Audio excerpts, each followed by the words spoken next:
Hey, what's going on guys and girls? Alcoholic Phoenix here, and today we have got a brand new culling patch. This one is called Man Tracker Gets the Run's new meta altering update.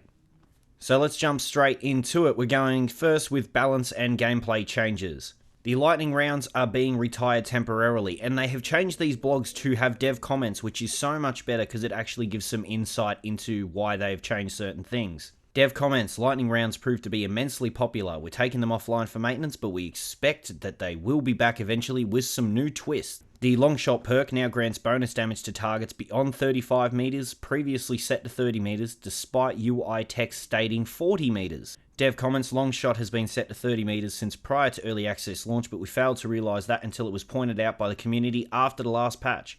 This would ordinarily call for a simple fix to the text, but Longshot has gained enough popularity since the last patch that we chose to extend its range to 35 meters and update the text to reflect that.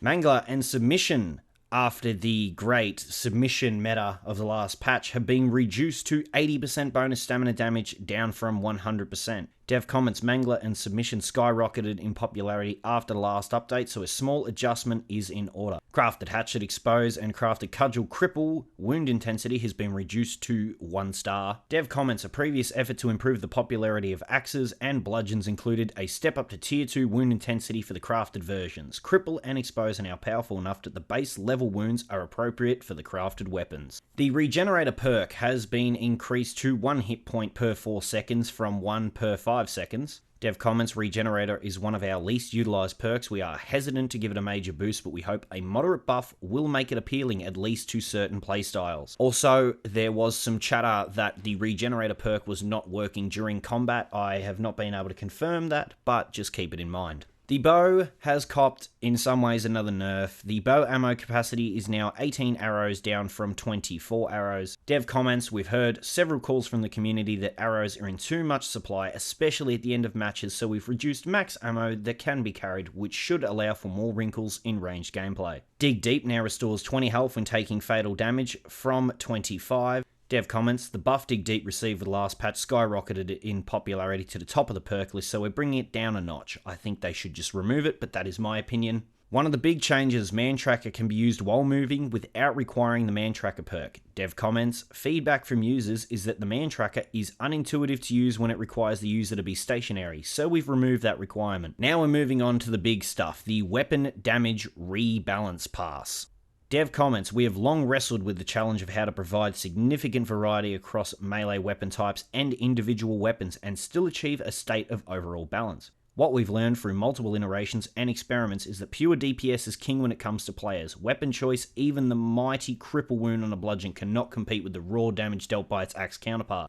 As such, we've adjusted damage and wound intensity for a large number of melee weapons in order to achieve nearly equal DPS. Our calculations take bonus damage from bleed and expose into account output. We believe that this will free players to choose the weapon they feel offers the best synergy between playstyles, perks, and airdrop, or go for a generalist build that allows them to play effectively with whatever they happen to come across in a match. The list below includes all the parameters that were changed. You may notice that in order to achieve the desired balance, we've broken the long-standing rule that fully charged attacks deal exactly 3 times jab damage. We don't expect this pass to be the final word on balance, but we do hope that we will provide a solid baseline that we can use to make smaller, corrective changes and quickly arrive in a happy place. Changes, only values that have changed are represented here. So, let's go through them. I've got all this stuff on screen, all these dev comments and everything for you guys and girls to see. So here we go. The Crafted Hatchet is 6 to 16 damage with an Exposed Tier 1. The Crafted Cudgel is a Cripple Tier 1. The Crafted Knife has been buffed to 16 to 17 damage. The Crafted Spear has been buffed to 6 to 18 damage. The Ice Axe is 7 to 20 damage with an Exposed Tier 1. The Cleaver is 7 to 19 with an Exposed Tier 2. Machete 7 to 22 damage. Bleed Tier 2. Tanto 6 to 19 Bleed Tier 2.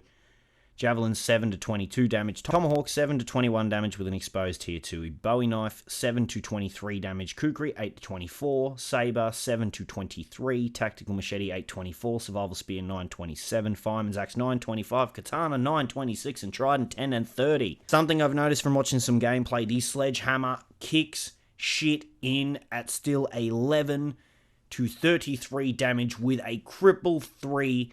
Cripple reigns supreme this patch still so far. If you want an example, just look at this clip from Briz. Oh man, that was so close to a headshot. Ooh, sunk it.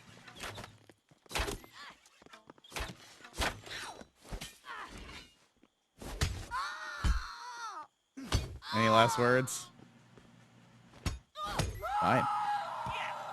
I hope you don't mind me using your clip, Briz. That sledgehammer damage was insane. I'll leave you a link in the description below for anybody who wants to check out some really sick culling gameplay. Go follow Briz. There is a bug with Blowhard perk giving a tier 4 cripple at the moment, so that is an issue that I hope gets fixed. Bug fixes. Fixed a bug where the 357 Magnum and SMG would play their sound effects, VFX twice with each shot. Fixed a text bug where Basher perk erroneously stated it reduced melee charge time by -20 when its actual reduction was -30%. Fixed a text bug where disability insurance said it applies to gas grenades. It does not apply to gas grenades. Fixed a bug where Trapper perk wasn't properly reducing trap placement time. Removed the golden crowbar from the map. This was an unintentional preview of a prototype match event. And remove the taunt prototype that you can see on your screen. Whoops, you weren't supposed to see that yet. So guys and girls, if you haven't checked out their big blog with their roadmap, I will leave the link down in the description below. It's got a lot of cool stuff coming up in the next couple months, so I encourage you to check that out. If you like this patch video, remember to leave a like. If you want to see more, hit that subscribe button and have a lovely day, alright? Peace. Oh shit. Wow. Fucking Mario Karted, man. 45 damage from a fucking banana. God damn. Harambe would be proud.